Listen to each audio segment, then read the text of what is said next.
All right, so Shalom.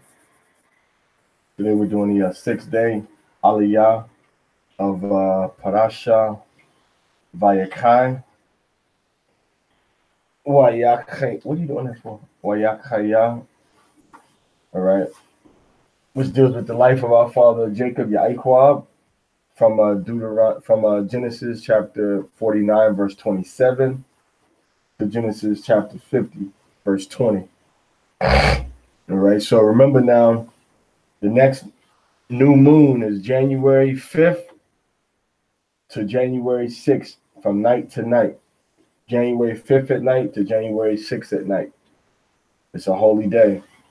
And the next day of the Passover, the holy day of Passover, the 7 days of the celebration are going to be on April 18th to April 19th is the first holy day, holy convocation.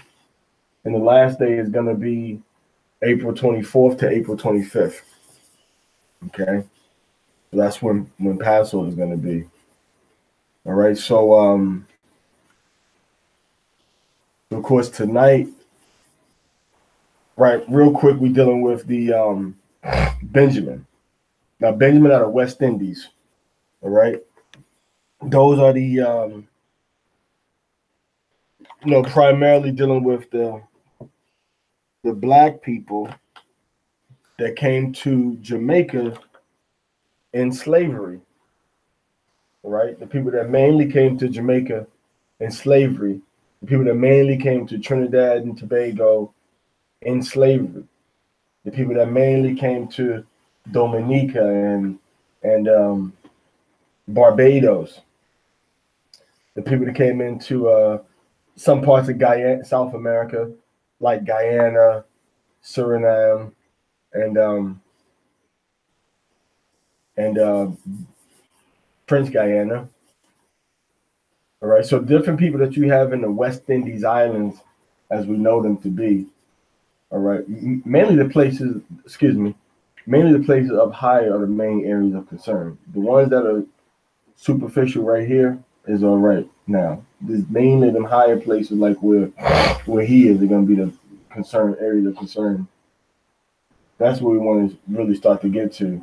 So I don't know if we need to get some type of pole or something, or end of a broom or something, or put it a rat, So those people that are in the West Indies Islands, give me the blue law book, the yellow spiral law book over there. So I'm gonna read to you the places where the tribe of Benjamin is at. Now these are places where they were brought to as slaves. Okay, tribe of Benjamin, the Black West Indies of the ABC Islands off the coast of Venezuela, okay, and then what we deal with the Anguilla, Barbuda, Bahamas, Barbados, Belize, Bermuda, Bonaire, okay, British Virgin Islands, Cayman Islands, Dominica, French Guiana, Grenada, Guadeloupe, Guyana, Jamaica, Martinique, Montserrat, Saba, St. Bart's, St. Eustatius, St. Kitts and Nevis, St. Lucia, all right, Saint Martin, St. Martin, St. Vincent and Grenadines, Suriname, Trinidad, Tobago, Turks and Caicos, U.S. Virgin Islands. The people that were brought to those places in captivity, primarily from West Africa, are the tribe of Benjamin. Now, Benjamin is very short. We got 1, 2, 3, 4, 5, 6, 7, 8, 9. We have 9 word groups in Hebrew. All right, 9 word groups in Hebrew to talk about Benjamin. So when we talking about Benjamin, of course, when we start from the beginning about Benjamin, right here, we see Benjamin is Banyamyan. If you look at the bottom of your screen, you might see that it says son of, let's see, let me, if I highlight it. Well, yeah, son of the right hand. I don't know if you can see that. It says son of the right hand. All right, that's what Benjamin means. All right, Banyamyan. Okay, so Benjamin means son of the right hand. Ban is son, and Yamyan is right. All right, so son of the right. Okay, son of the right is what Benjamin means. Now, of course, this is a clue into the Benjamite culture. All right, it's a clue into Benjamite culture. Benjamin, the son of the right, is talking about Jacob's wife, which is Rachel. He said his right hand had died. So one of his most prized parts of his body is the right hand. So he said that she died. So he said Benjamin is going to be called the son of the right, son of a prized part of my body, his wife, Rachel. All right. So he had a high level of respect and esteem and love for Rachel. Now, when you're dealing with Jamaican culture, West Indian culture, Anguillan culture, St. Croix, when you deal with these different cultures now, they're the ones before black people in America were even, while black people was calling their women, sisters, it was the Jamaicans and it was the Trinidadians and there was the people from St. Kitts, St. Lucia that were calling the women queen and even going into empress, showing that level of respect that they had, really that elevating the woman to a higher stature in society, which would have been a natural thing, seeing that Joseph's brother Rachel saw Joseph's brother Benjamin saw Rachel being treated with a high degree of respect and love and appreciation. So Benjamin, son of my right, shows that Benjamin, his name is a reference back to his mother. So his name being a reference back to his mother, Benjamin, on the same accord, takes a level of respect for his woman, which is reflected in what he calls the women, okay, which are going to be queen and empress. Empress, of course, is a female emperor or the emperor's wife, which is going into Haile Selassie, the emperor of Ethiopia. All right. So that's the negative side of it. That's the negative side of it. So now, Benjamin, the level that they talk about their woman, Benjamin says queen and empress. Before Judah started saying it, before Israelites started saying queen and all those types of words, Benjamin was saying them. Okay, because his name is a reference back to his mother. Son of my right means son of Rachel. So he named his son basically what after the mother. You can crack something or after the mother. That probably better, correct? All right. That's getting it, Mario. So now we can move on. It said Benjamin shall raven. Benjamin shall raven. All right. He shall raven, which means to tear apart, to rop. So Benjamin shall tear apart as a wolf. So Benjamin shall tear apart as a wolf. Okay. So Benjamin shall tear apart as a wolf. All right. Benjamin, wolf. It says Yatarap. He tears Babaquard. Now this goes into the history of the West Indies islands with the Maroons. The Maroons were slaves that ran away from slavery, joined other communities, formed communities, and se la puerta. Cierra la puerta ya. Form different communities, and when they form these communities, they will go out on raids in the morning before sunset, as it was dark. They'll go out on raids to the different plantations, all right, taking food, all right, taking livestock, all right, taking food, taking crops, right? So this was the nature that we saw in Benjamin during the times of slavery since the 1600s. Excuse me.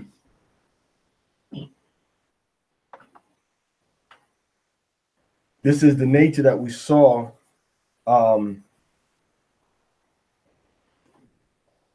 since the 1600s. Okay, dealing with Benjamin. All right, which are the people once again in the West Indies Islands.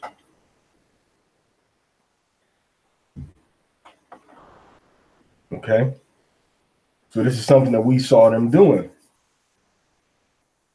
Once again, you know, coming off in the West Indies Islands, you know, we saw Benjamin doing these things, all right, since he's been in this part of the world pretty much. Okay. So it says that Benjamin is going to raven as a wolf. And if you follow it on Facebook, you might not be able to see the first words. All right. So Benjamin shall raven as a wolf. All right. Raven as a wolf, once again, getting into Benjamin tearing. He would go and tear apart the Jamaican and the Trinidadian, all right, the plantations on the British Virgin Islands. On those islands, he would go and literally wreak havoc on these plantation owners to where they said, you know what, we got to make peace treaties with these people. I mean, they made peace treaties in the 1600s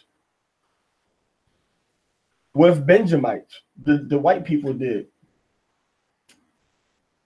Right? They made peace treaties in the 1600s. Now, of course, you know, we have Gaspar Yanga in the early 1600s in Veracruz, Mexico, making peace treaties also. Making peace treaties also with the Spanish government. All right. But in Jamaica, Trinidad, and all these other places had constant slave rebellions. Always slave rebellion, all the time on all the islands. You didn't have that in America, in Brazil, and in Mexico like you did in these West Indies Islands. Because the spirit of the people was the same. They had the spirit of a wolf. They had when I say the spirit of a wolf, I'm not talking about they were like some spirit of a wolf came into their body. I mean, that their action, their thought was like a wolf, not like a dog. The difference between a wolf and a dog is that a dog doesn't mind being domesticated. You know, he'll look for a master. He'll look for an owner if he's out in the streets. He'll look to people for food. A wolf goes out and hunts the food, kills it, and tears the meat apart. And that's what Benjamin did.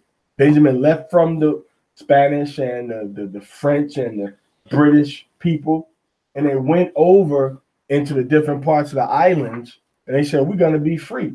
We're going to do our own thing. We don't need these white people who brought us here as slaves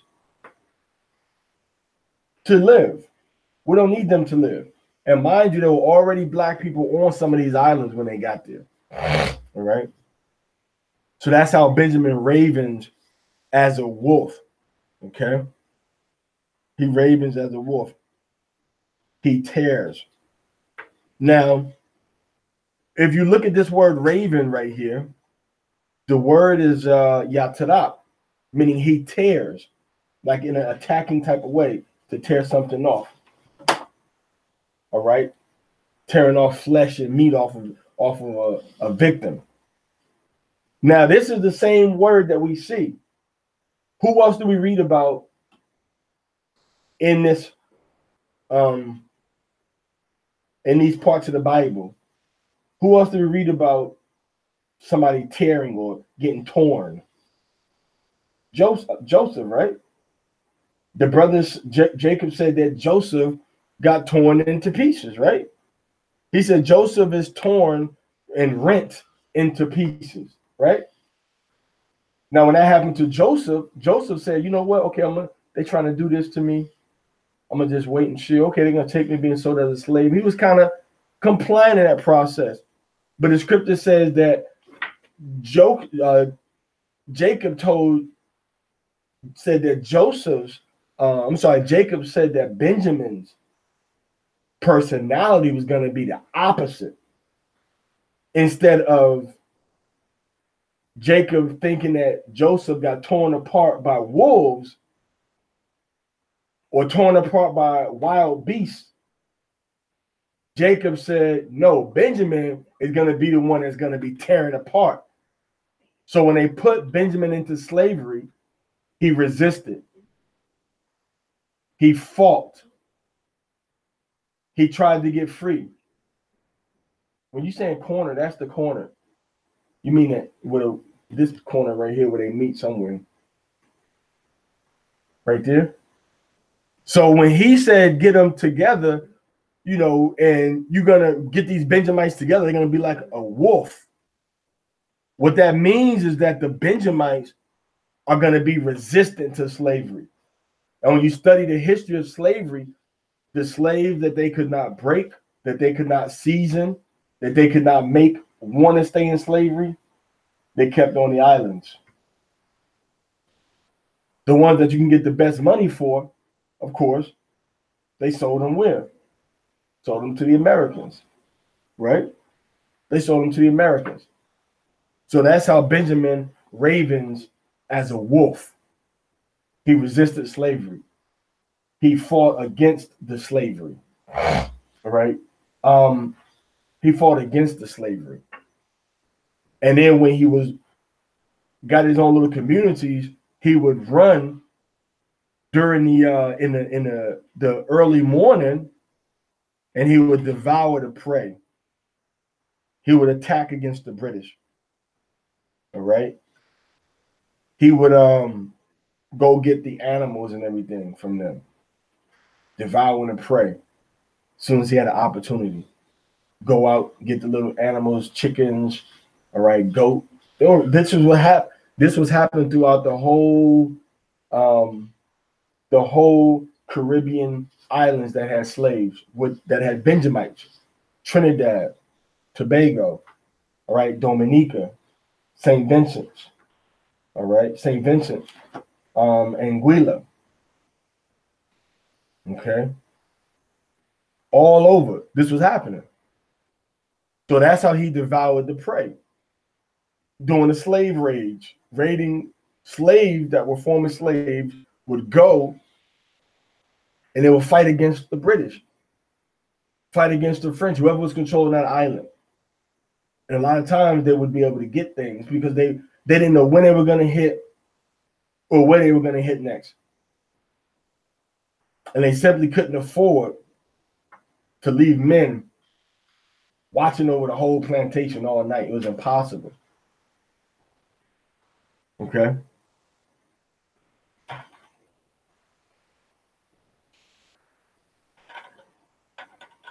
All right. So they had to take those losses. So it said he devoured the prey. Then it says, and at night he shall divide the spoil. Now at night he shall divide the spoil. All right. Divide the spoil, meaning that he's going to share the spoils, the things that they got from attacking, from the raids. They're going to share those things with the other Benjamites. All right. They're going to share those things with the other Benjamites. And when you look at the history, this is exactly what would happen, you know, when we can see in recorded history. This happened with Cujo, which was a leader of the Maroons in Jamaica. He was a son of Naquan. Naquan was a Hebrew royalty in West Africa from what is now Ghana. From the people that from the group that's now called Akan. So what his son did, what Naquan's son did, whose name was Kudujo, what Kudujo did, he said, now we all one community. Let's take these spoils that we have, take the resources we have, take the tools, take the animals, take the seeds. Let's take all the equipment and we're going to divide it up amongst his 3 other brothers and his 1 sister named Nanny. So he divided everything up. And he said, now it's going to be harder for the British to attack us and to win because we're in 5 different communities. And this was a success. This was a successful strategy to the point where the British had to make treaties with them because the Israelites, the Benjamites, were beating. So that's how, Cujo, he took 5,000 men. He had 5,000 soldiers and was fighting against the British and won. He didn't take the whole island, but he won from his little portion. Now, the downside of that is sometimes a wolf will turn against his own kind. So in order to maintain their little independent communities, they had to make an agreement with the British, which sometimes they kept their word, sometimes they didn't. That if any runaway slave came to them, they would give him back to the white man. So that's the downside to what's going on with Benjamin. Like a wolf, that's what a wolf would turn their back on their own kind if they need to or have to for survival. Some animals would die fighting for another animal. Okay? And it also goes into Benjamin shall raven as a wolf. The nature of a wolf is to be lone. That's why they say what? The lone wolf. Just his family, it's his people. All right? So when we say that Benjamin shall raven as a wolf, he's not domesticated. He stays on the outskirts of society.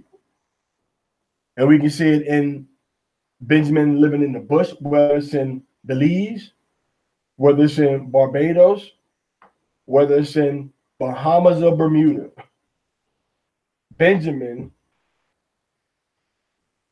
dwells in the bush, on the outskirts, away from mainstream society a lot of times.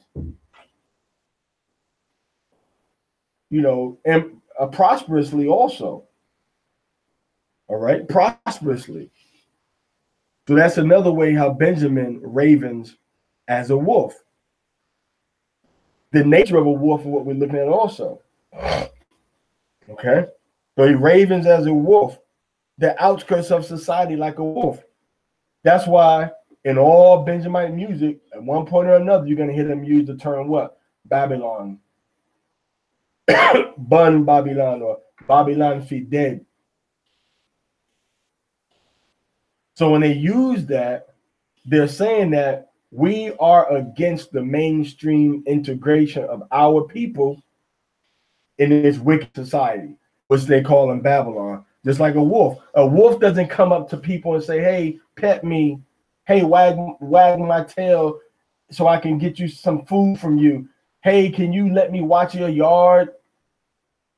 That's what domesticated dogs do. But Benjamin says, nah, I'm going to stay on the outskirts by myself. There's got to be a better way to do that. Because that little 1.5 inches is not getting it. Benjamin says, hey, our little efforts that we want to execute, are being opposed by mainstream society. So we're going to go to the outskirts of society. Okay? We're going to go to the outskirts. And that's what Benjamin did. And he calls it Babylon. Okay, he calls it Babylon. So that's Benjamin. So I hope that that's a clear, and it's not just Jamaica. It's not just Jamaica that these things were happening at. All right. It was happening in Jamaica. It was happening Anguilla. All right. And of course, you know, you got different islands, but Antigua was happening. Dominica, they had rebellions. Grenada, they had rebellions. Belize, they had rebellions and fights. Well, they kind of against the Spanish, mainly dealing with the island nations, because the British in Jamaica didn't have no major uprising that I can recall. But all these other places, you know, did, you know, that I've named off. St. Vincent, Barbados, all right. Not content with how the society was running. So they would say, you know what? We're going to go with society. So that's how they say Benjamin is going to raven as a wolf. That's how he fulfilled that prophecy. A lot of people say, oh, it goes into the music, Jamaican, how they howl. I mean, you can say that in terms of the nature of a wolf, but the ravening is a specific tearing, an aggressive nature where you're taking the vitality, the meat off of a person. All right. And that's how even in like the 80s and 70s, 80s and the 90s, when you had the Jamaican posses in all of the cities around America, they were known for being ferocious. Jamaican posses selling drugs in the different parts of Miami, Florida, New York, okay, Chicago, Ohio, Cleveland. They were known for being ferocious, for just killing, you know, mercilessly and viciously. So that's the characteristic of Benjamin. All right, ravening as a wolf, tearing as a wolf. And once again, the irony in it, this is exactly the same word, this word raven, that we see Jacob using when he talks about Joseph being torn by beasts. So Joseph was a victim of being torn. But this is saying that Benjamin is going to be the aggressor and he's going to be the one doing the tearing. So a different nature than Joseph. He's more of the aggressor. And anybody knows that Benjamites, you know, in general, are going to be more aggressive than brothers and sisters from Cuba and from Puerto Rico, which is the tribe of Joseph. Really one of the most aggressive tribes in Israel, if you want to be honest. Benjamin is. Okay. So with Benjamin. So now we'll go ahead and deal with the rest of the scripture. All these are the 12 tribes of Yasha'Allah. Now, when he mentions the tribes of Yasha'Allah, he mentions all 12, but now he counts Joseph as one tribe. Okay. And this is it that their father spoke unto them and blessed them. Everyone according to his blessing, he blessed them. All right. And for them Benjamites to act like that, man, it is a blessing. If not, the British would have been kicking their behinds, man. So it's a blessing for them brothers to have that aggressive nature on that island with the so-called white man, having them deal with sugarcane and all kinds of other products that they want to use to make money off of the labor of our people.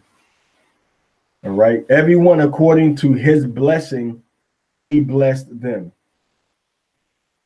And he charged them and said unto them, I am to be gathered with my people, meaning that he's going to die. All right. I don't know why my people was highlighted. I am to be gathered with my people. Bury me with my fathers in the cave that is in the field of Ephron the Hittite, which is talking about Machpelah. He's saying, take me and bury me with my own family, my own people. Genesis 39, 49 and 30. In the cave that is in the field of Machpelah, which is before Mamre, in the land of Canaan, which Abraham bought with the field of Ephron the Hittite for a possession of a burying place. So he bought a cemetery, a place to use as a cemetery. Okay. There they beat Abraham and Sarah, his wife, and there they buried Isaac and Rebekah, his wife, and there I buried Leah. All right, there Leah was buried. So all of our ancestors, our main fathers and mothers, were buried at this place. Now we would have burying places away from where everybody lived at, in the middle of the community or something like that. But look at the other people, Catholics, Muslims, they have burying places right in the middle of their places of worship, right in the middle of the village center. They'll have a shrine set up with this person's dead body sitting there inside of a tomb area. All right. The purchase of the field and of the cave that is therein was from the children of Heth. And when YAIQAB had made an end of commanding his sons, he gathered up his feet into the bed and yielded up the ghost and was gathered unto his people. Let's have 7 seconds of still and silence for the death of our father Jacob YAIQAB.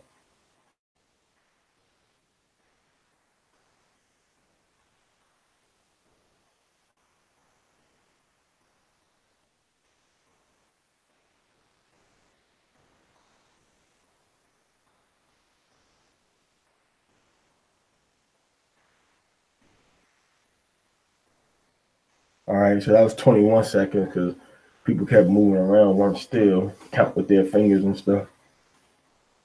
So he said he yielded up the ghost and was gathered to his people. So our father, Jacob, has died. But, you know, the good news is that Jacob is going to be resurrected again. And we'll be able to sit with him and talk to him and ask him about all these different things. All right. And all these different parts of the history that we don't see written in the Bible. And he'll be able to tell us. So now we're going to go to Genesis. Kalashadad the body Yahweh na Aisha wa na Shemai. All that Yahweh has said will we do and hear. So now we go to Genesis.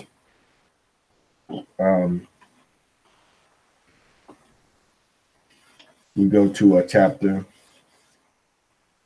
50, verses 1 through 20. And Joseph fell upon his father's face and wept upon him and kissed him. So when his father was dead, he kissed him. So it's okay to kiss a person right when they die, when you're there and when you're saying goodbye to them. You know, but it's not something that you do to just a random dead person, you know, or trying to, you know, so he showed respect for his father when he died. Right? He went and kissed his father, went and put his face on his face, all right, and cried. I mean, he cried. He cried. Father just died. How would you feel? And Joseph commanded his servants, the physicians, to embalm his father. And the physicians embalmed Yasharallah. So embalming means that they took Jacob and they prepared his body, you know, for burial. Okay, that's what we'll go into. They said, okay, we're gonna prepare his body for burial. And when they do that,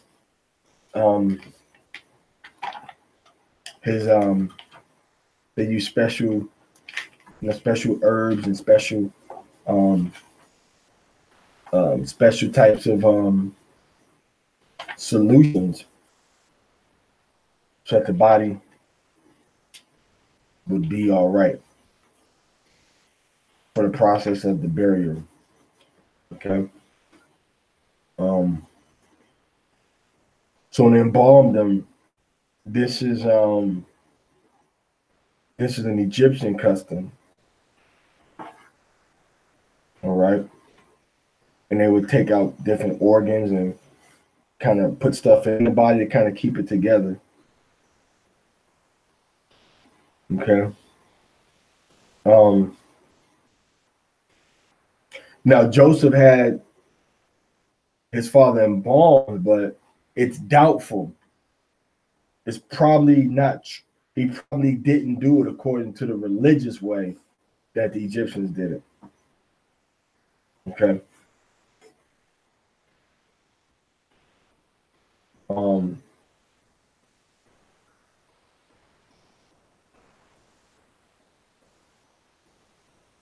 So everybody got that.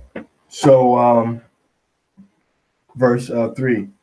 And 40 days were fulfilled for him, for so are fulfilled the days of those that are embalmed. And the Egyptians mourned for him 70 days. So for 70 days, they were mourning and in sadness because of the death of our father, YAIQAB. Genesis 50:4. And when the days of his mourning were past, Joseph spake unto the house of Pharaoh, saying, If now I have found grace in your eyes, speak, I pray you, in the ears of Pharaoh, saying, My father made me swear to my face before his death, saying, Lo, I die in my grave, which I have digged for me in the land of Canaan. There shalt thou bury me. Now therefore let me go up, I pray thee, and bury my father, as he swore me, and I will come again. And Pharaoh said, Go up and bury thy father according as he made thee swear. So he's after about 2 months, he says, well, my father wanted me to bury him, and he made me promise that we would bury him in the land of Canaan, and I want to respect his wishes. And I swore to him I would bury him in the land of Canaan. So can I go up and bury him in the land of Canaan, which is where Abraham is buried, which is where Sarah is buried. Isaac is buried there. Rebecca is buried there. And then Leah was buried there, the wife of Jacob. And now Joseph says that I want to bury my father there also, because he made me promise that I would be responsible enough to bury him, with his fathers, with Isaac and with Abraham, and with his mother, right? With his mother, Rebecca, and with his grandmother, Sarah, or shut up. I want to go here. So of course, now Pharaoh respects, these wishes that Joseph made, told his father he would keep. And Joseph went up to bury his father. And with him went up all the servants of Pharaoh, the elders of his house, and all the elders of the land of Egypt, and all the house of Joseph, his brethren, and his father's house. Only their little ones and their flocks and their herds they left in the land of Goshen. And there went up with him both chariots and horsemen, and it was a very great company. So there was a huge funerary a huge procession of this funeral caravan going into the land of Canaan. And it was a royal procession.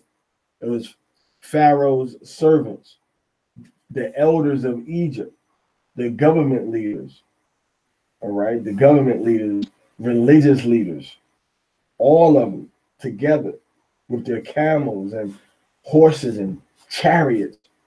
A long, wonderful funeral parade.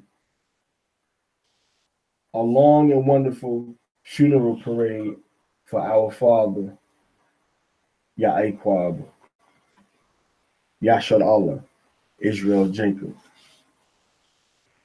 The whole government, officials in the whole country of Egypt said, we have to respect and honor this man, this Hebrew man, and go into this other foreign land to attend his burial. You never read about this happening in any other place in history. Any other place in history, you won't read about that. Okay. Verse 10. And they came to the threshing floor of Atad, which is beyond Jordan. And there they mourned with a great and very sore lamentation. And he made a mourning for his father 7 days. Okay.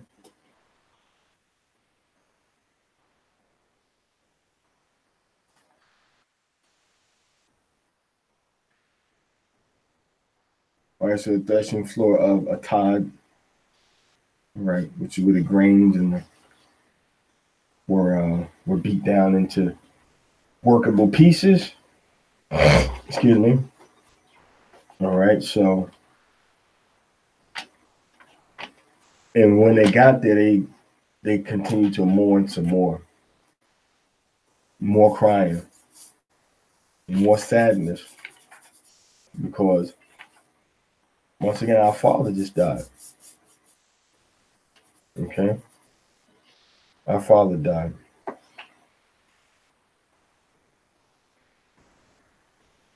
All right, our father died. Now,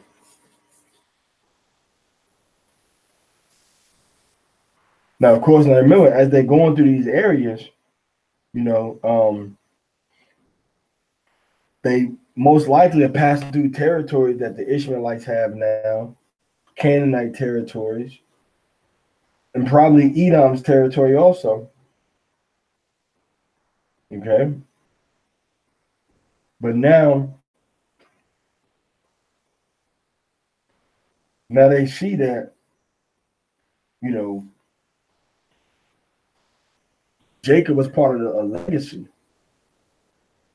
So this is Jacob was part of a legacy that the Messiah was going to come through this family. That these are honorable and upright men.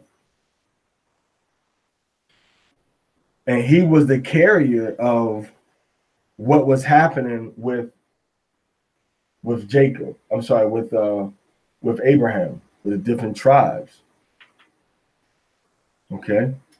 So this is when they were coming up from Africa, which is Egypt, and our ancestors are going up into the land of Canaan, which is a Afro-Asiatic territory, because that's where Africans from the south and Asiatics from the north and from the west kind of met together.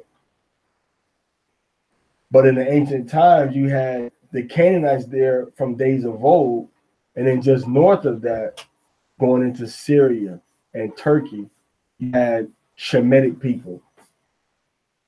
Now, we are not Hamitic people. We are Shemitic people. We don't come from Ham. We come from Shem. Our fathers are Shem. All right. The people in India, China, Japan, the people that are the Afro diaspora people that came into captivity and slavery, these people also are from the families of Shem. These are Shemitic people. So now we're coming up and we're mourning for the death of our father Jacob. He died. If you are part of what they call the African diaspora,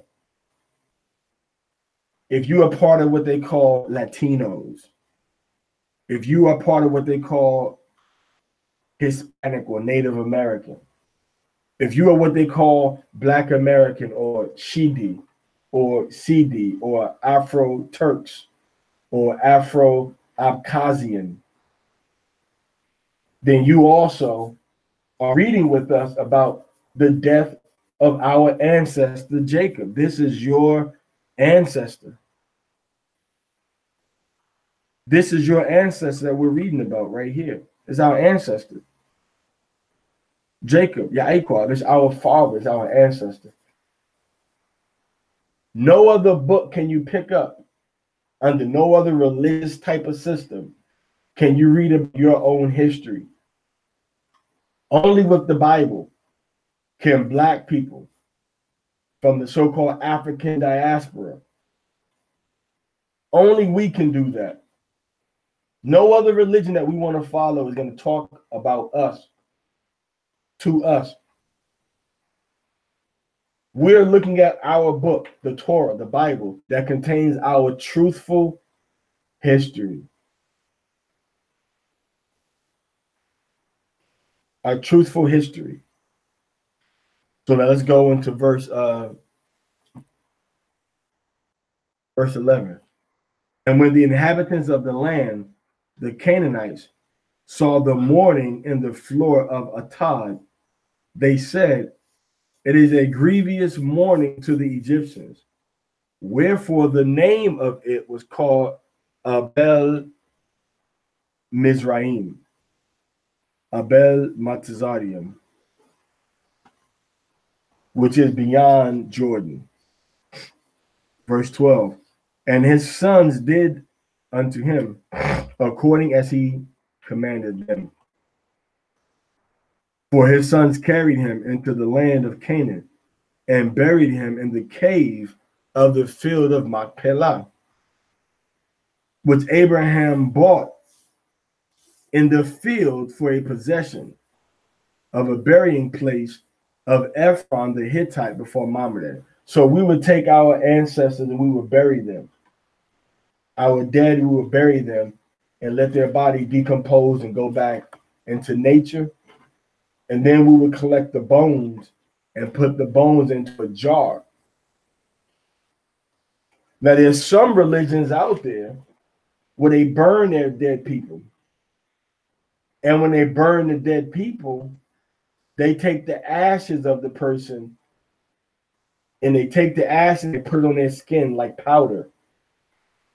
They put the ashes of the dead person over their body, on their foreheads, to represent the worship of different gods.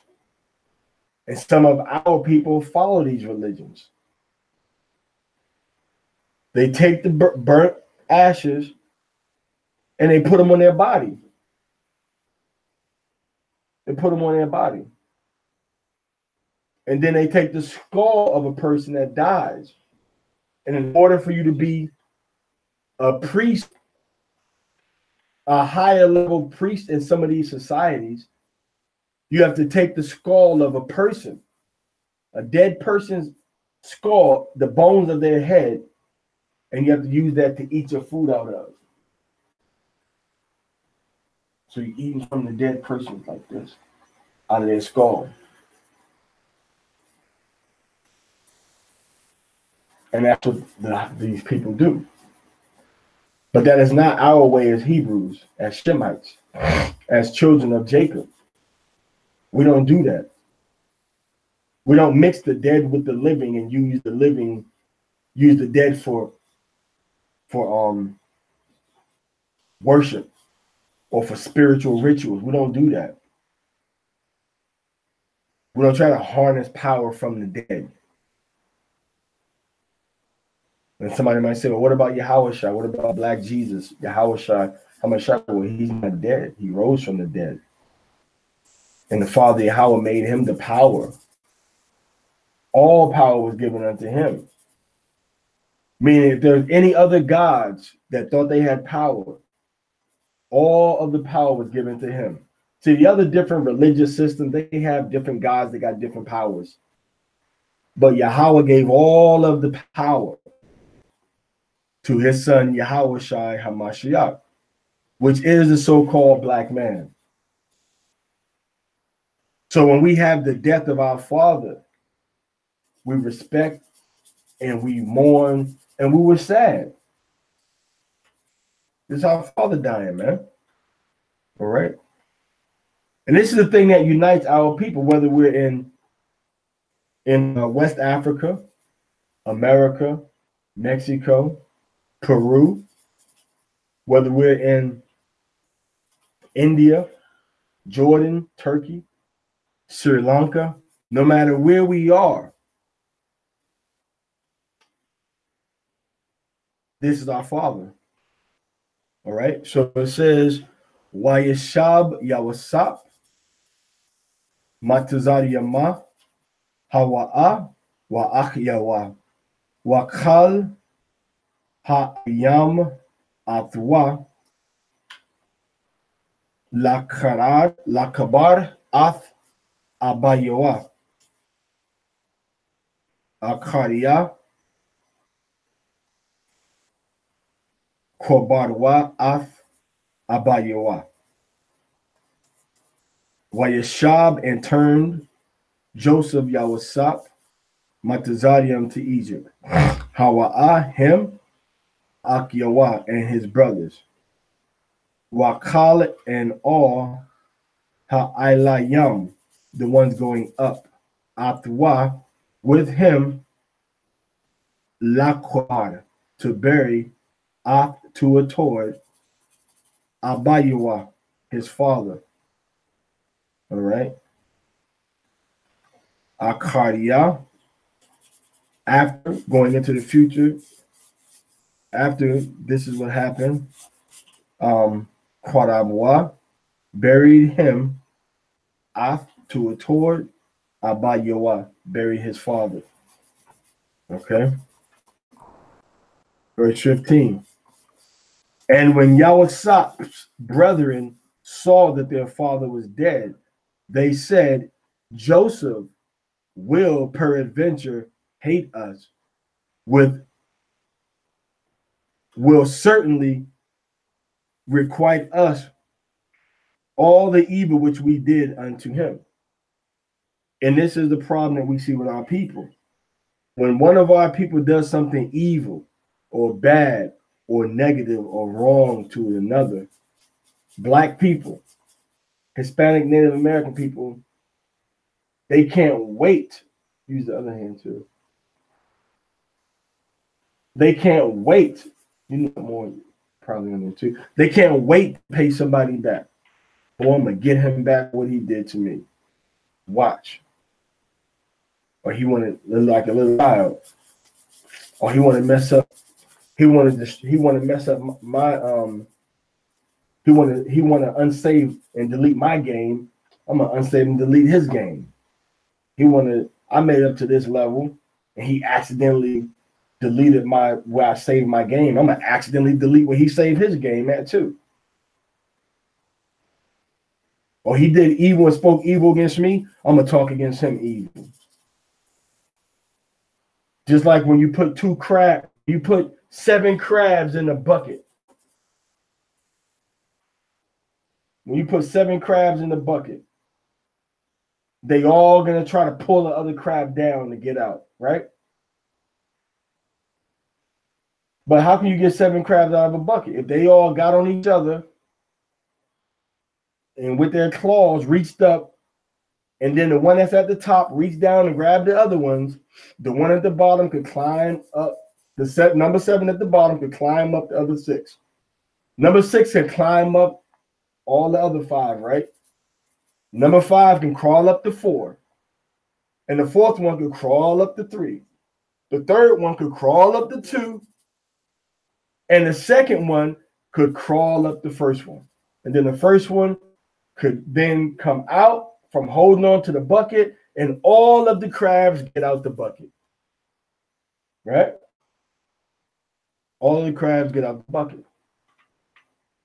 So instead of us working together to get out of the bucket, we trying to get out of the bucket by stepping on all of our brothers by ourselves and destroying whatever it is that they're trying to do, speaking evil against them, speaking bad about them, saying wrong things about them.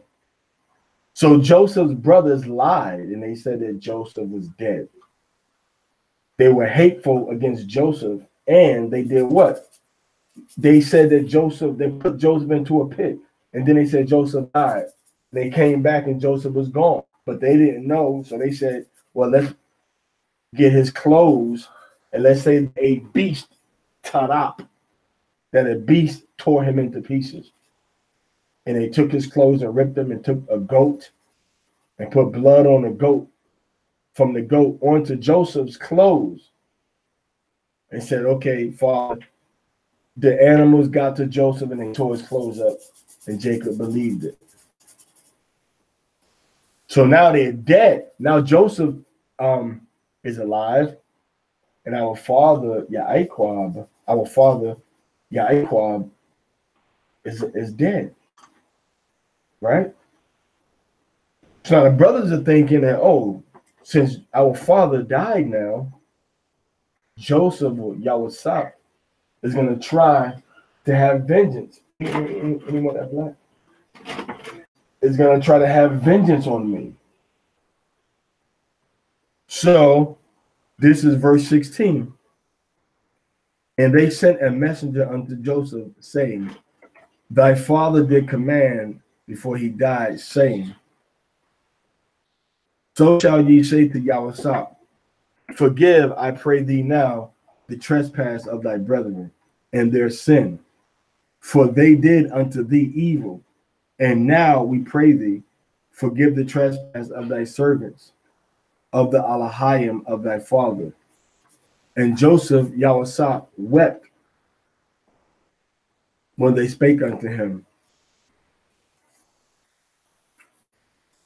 And his brethren also went and fell down before his face. And they said, behold, we are thy servants. All right, so the brothers saying, forgive us. Now, this, we don't know if this was addressed before our father Jacob died, but it should have been, right? They should have addressed this before Jacob died as a family. A lot of times what we do as people, we try to do stuff secretly, behind people's backs, underhanded. And then when we do that, we make it seem like things are different. We don't let the truth be known. Okay? So they bowed down to Joseph, said, we your servants. They should have had a formal ceremony asking their brother to forgive them for the lie and the evil that they did unto him. Okay, now let's go into verse 19 and 20. And YAIQAB said unto them, fear not, for am I in the place of Aliyah? Okay. Wayamar Aliyaham YAIQAB. Al Tayara Awa. Ha Dakath Aliyaham Anya. In the place of, all right, unto you, all right.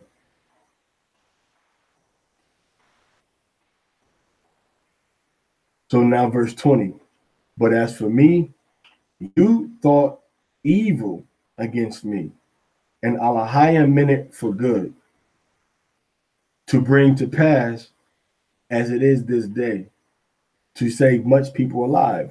So you may have a brother, that brother may be saying or doing evil against you,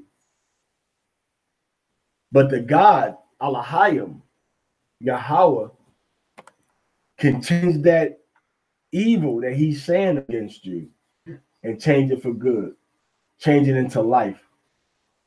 What he's saying for death, you can change it into life through the power of Yahweh. So don't fight people in the carnal. And don't let the negative emotions control you. We all gonna make a mistake. Man, shut up. You shut up. We all gonna have that natural reaction to tell somebody to do something back to somebody that they did against us. But then we gotta come back into the spirit. We gotta come back into the spirit of this thing and say, you know what? No, I'm not gonna fall into that negative. That stuff is kind of dripping all over the place when you're taking it out, and you're getting on the stuff down there. You just took it out, and then it just dripped from what you had it in, off of the instrument, all onto the whatever is down there on the floor, or whatever is down there in that pile right there. So he said, you thought to do evil against me, but Aliyah did it to save a lot of people. Meaning what? Even though you thought you was doing something bad, and it was evil, Yahweh intervened and he straightened it out. All you people out there that want to do evil, want to talk bad against your own brother, you working against your own self, and you working against God Almighty. When you're doing something wicked and evil and negative against your own brother, and you trying to hide it under another name, then you working evil against yourself, because we all one people. But the problem is that everybody wants to be separate, and they want to get something from somebody. So the brothers right now, they're concerned about what? What are the brothers concerned about right now? Huh? Anybody? What are they concerned about? So what's their main concern? What's their main goal right now? Getting forgiven and what? Staying alive. Because he can say, I forgive you, but I'm gonna kill you. Or he can say, I don't forgive you, stay alive. So which one would you choose? All right, I want to stay alive, bro. You don't forgive me, that's your problem. You see? So their number one goal is to stay alive right now. But our people, sometimes they want to stay alive in front of the eyes of the other nations, and use each other as stepping stones to get up in our enemy's society. But we don't have our own society that we've built on our own. And when we try to build it, we try to build it using the model of what our enemies gave us. You can do it, but within these structures. Okay? So the evil that somebody thinks to do against you, the Creator can come right behind that person and make that same thing that they try to do for evil into a good thing for you. Huh? So don't worry about people when they got evil, bad, negative, and wicked things to say against you, man. Don't worry about it. Don't worry about that.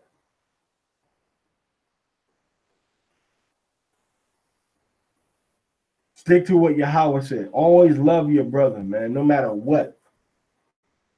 Always love. That's the second greatest commandment. Love your brother as you love yourself.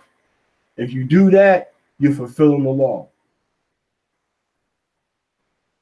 And love Yahweh, which means to obey his commandments and his statutes. So you can't love your brother if you don't know and love Yahweh. And you can't love Yahweh if you don't love your brother. So you got to love both.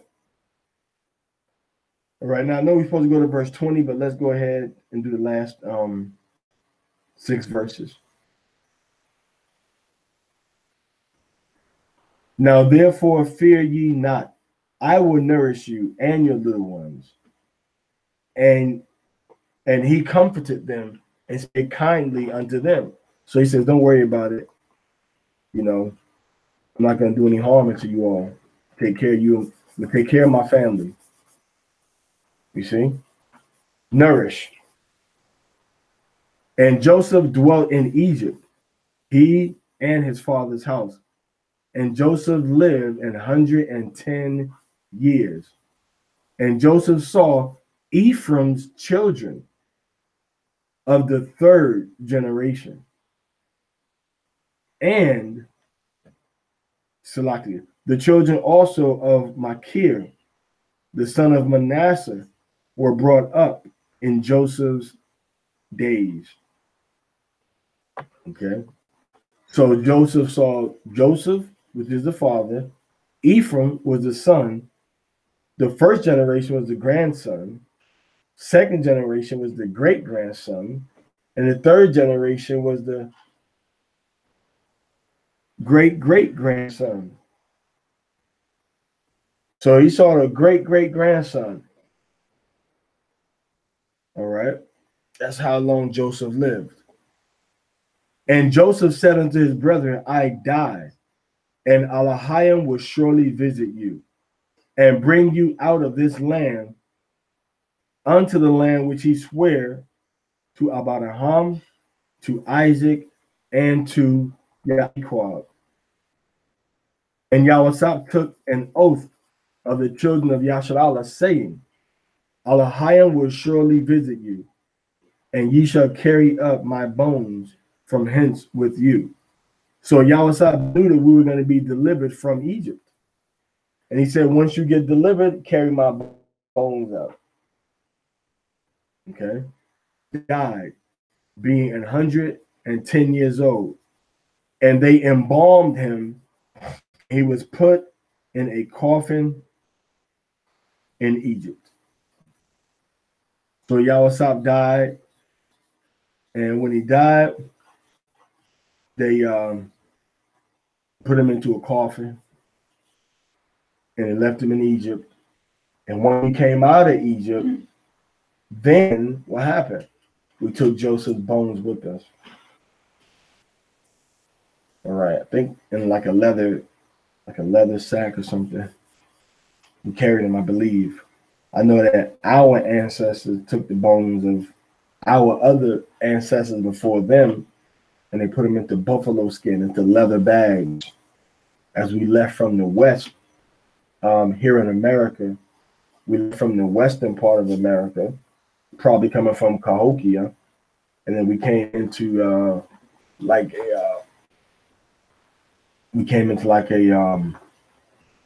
Mississippi area.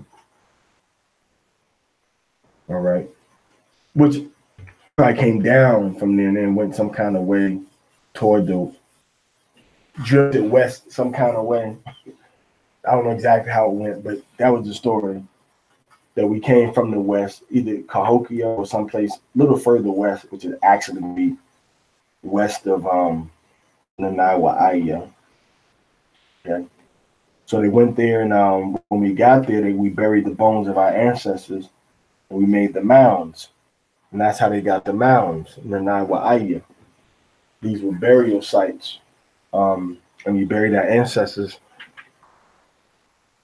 inside these big mounds. All right, and that's why we called the place YAIQAB, which is a word that means burial.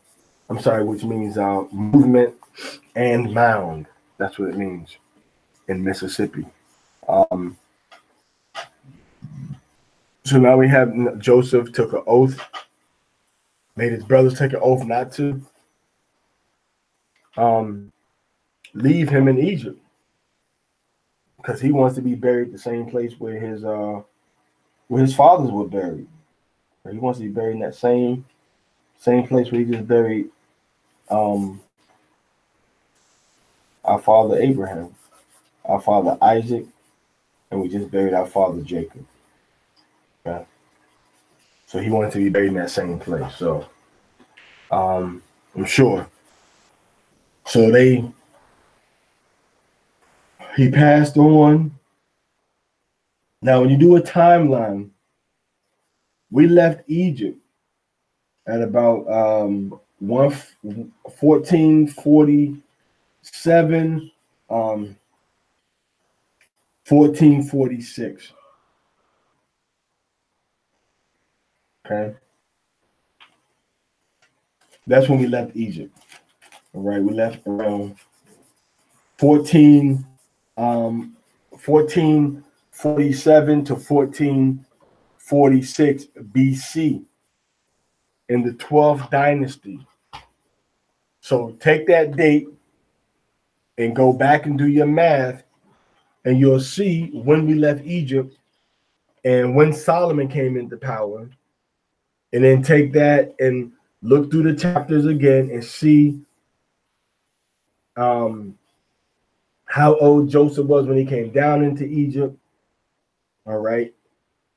And you can pretty much figure out who was who and what time period the people were got into Egypt and when we came out. So you have to look at when we came in. Now, the Bible in the Torah in the Greek and the older Hebrew says that we were in the land of Canaan and the land of Egypt for a total of 430 years. Although the Masoretic text says that we were only in the land of Egypt, it doesn't count the land of Canaan. And it says that that was for a period of 430 years in Egypt. But we know that historically, when we look at the accounts of Josephus, as well as the accounts of Paul, as well as especially the accounts of the older Torah copies, it says the sojourning of children of Israel and their fathers in the land of Canaan and the land of Egypt was 430 years. So we did 215 years in Egypt. That's when we all came down into Egypt together. It was about 1446 plus 215, which is going to give you approximately 1761, 1762, 1761 BC when we came in.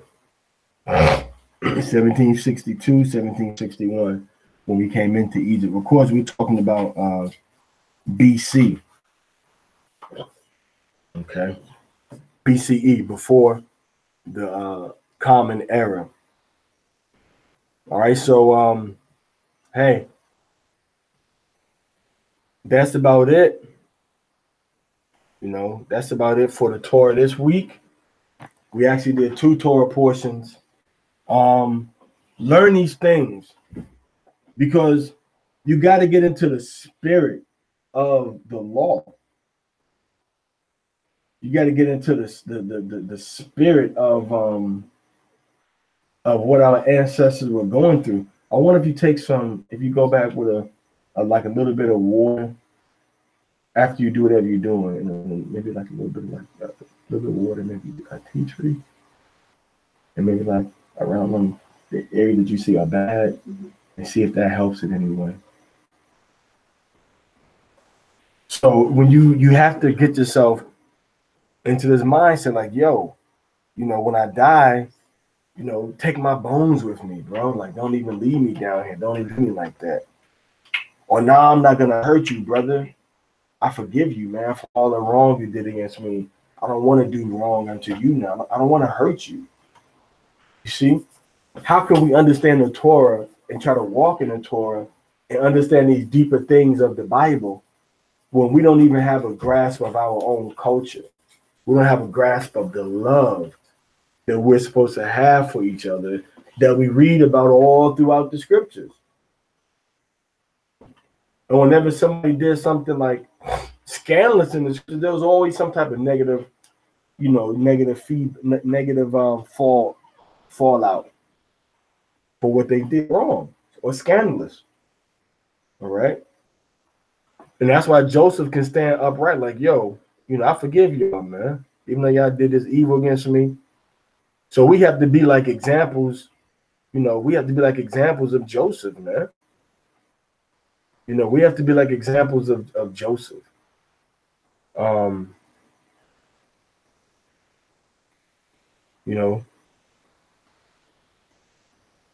have to be examples of how Joseph was.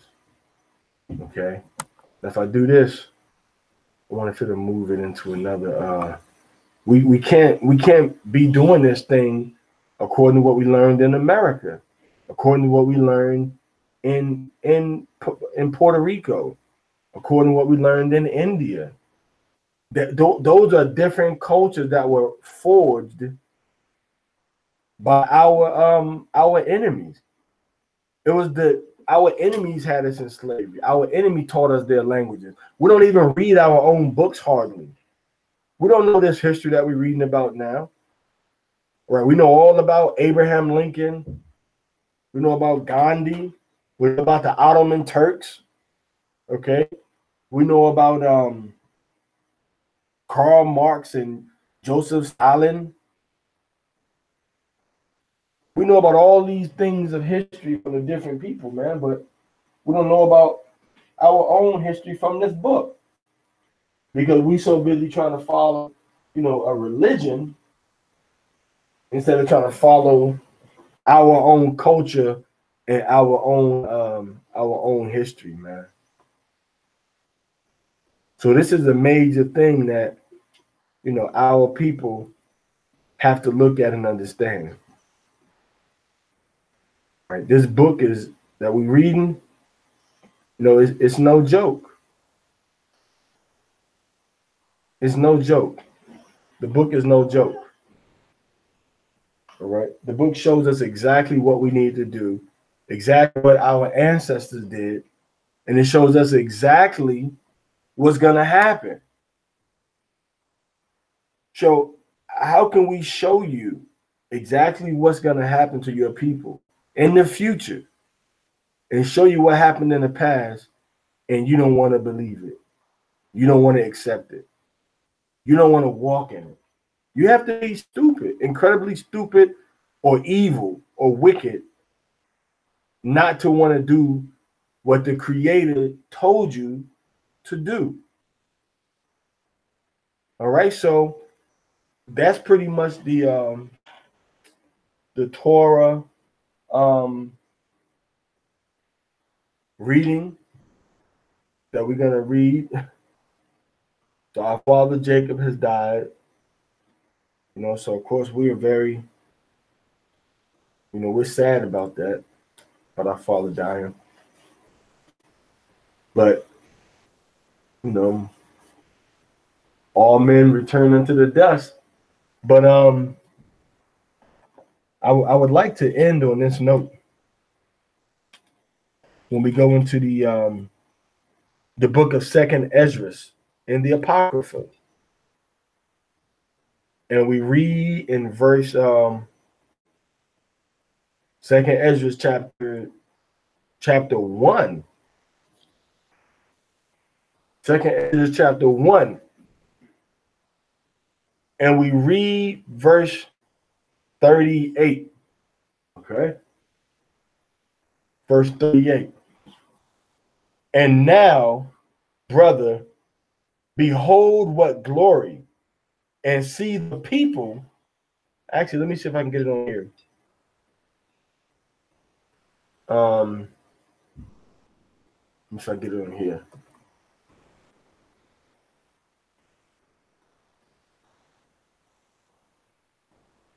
I get the Apocrypha.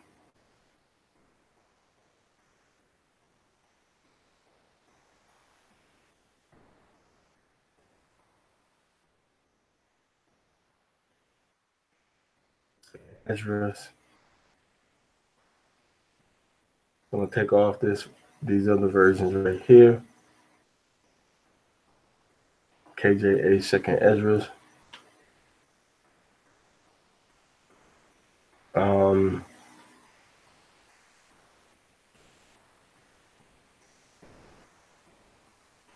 Second Ezra's.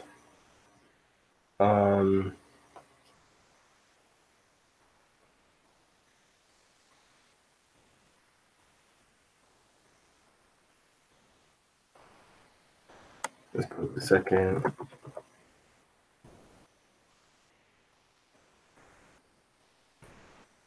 Second Ezra's 1.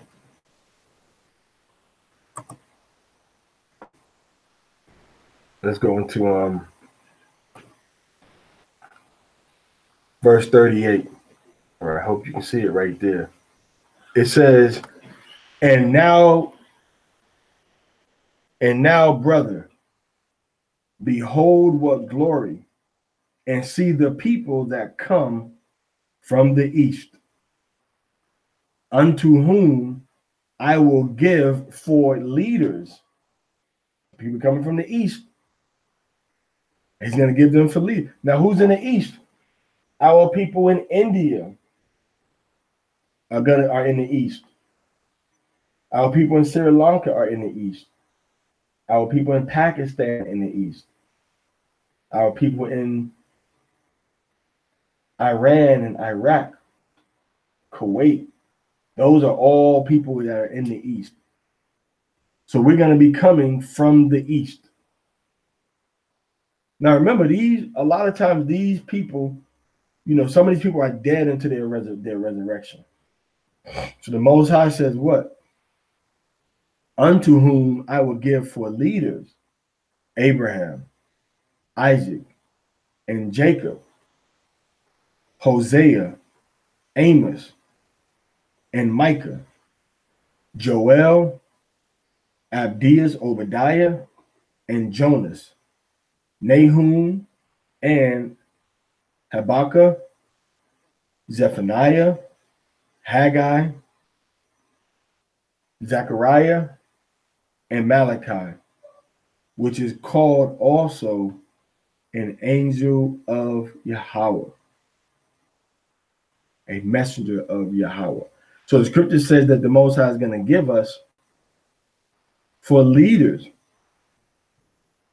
Abraham, Isaac, and Jacob.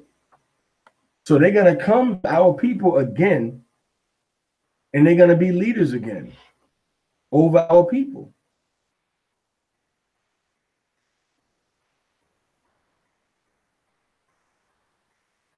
So the Most High is going to resurrect our fathers again.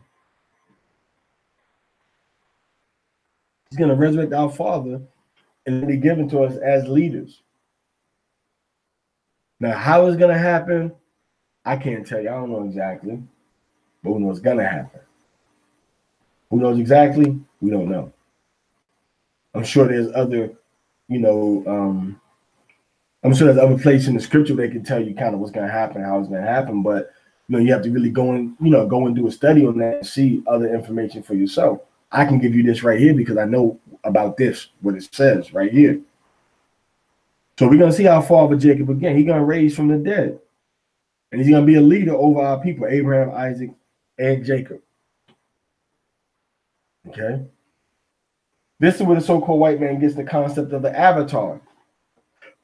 Like a God coming down through the form of a humanoid person on the earth to fulfill a certain work. Well, that's what you're seeing right here. The powers, the Most High going to put the spirits back in these men, and they're going to raise up and become leaders of the children of Israel. So none of these things that these religions talk about, a lot of these concepts aren't new. They just misused it and abused it. They misused it and they abused it, and it caused problems because they went away from Yahweh and his law. They went away from Yahweh and his law, and they did something else. They started a whole different religion. And the Bible is a book of laws and commandments and culture and history for the children of Israel. It ain't no book of religion, man. So when the so-called white man talk about you converting, or no, you're not converting, you're going back to what you were.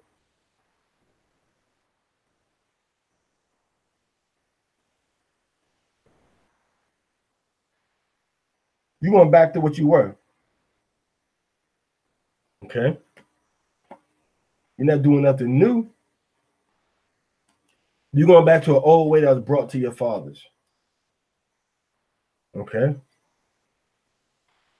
And to show you this again, if you want to go into the New Testament, you can show it in the New Testament too.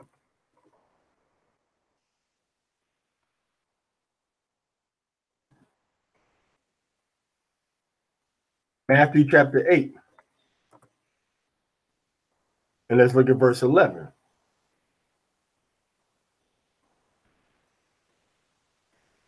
Let's read about Yahushua. For I am a man under authority, having soldiers under me.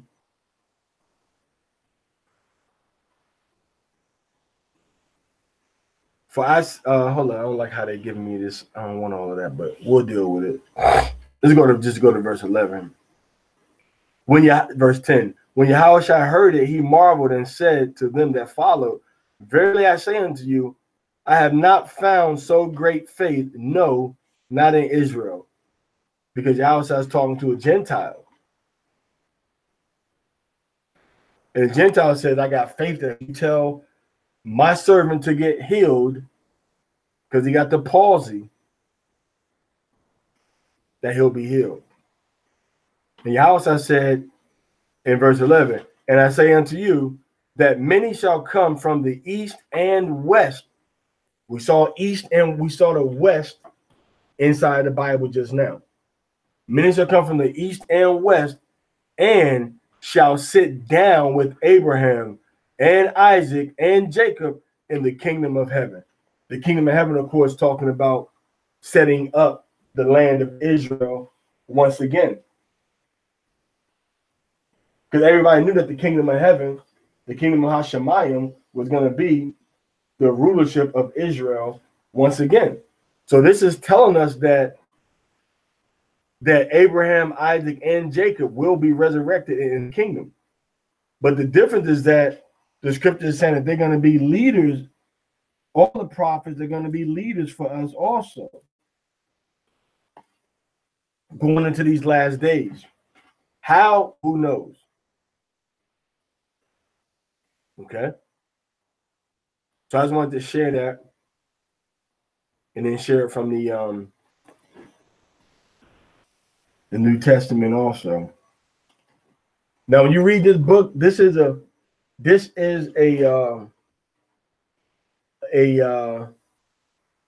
Afro-Latino indigenous book.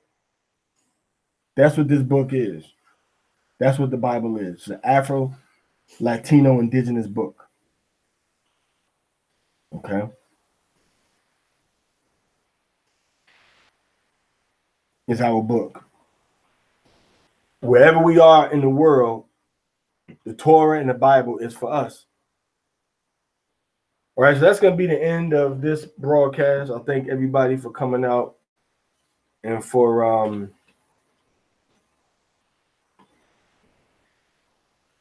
joining us tonight.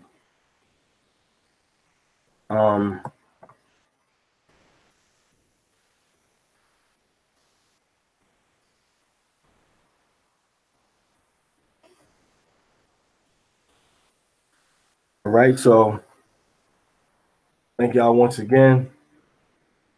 All praise to Yahweh Bashem HaMashiach Yahushai. Everybody have a good Sabbath. Hopefully, we can join together for the Shabbat tomorrow. Around the time that sun is up, and have a little Shabbat together, the day of rest. All right, Shalom to come.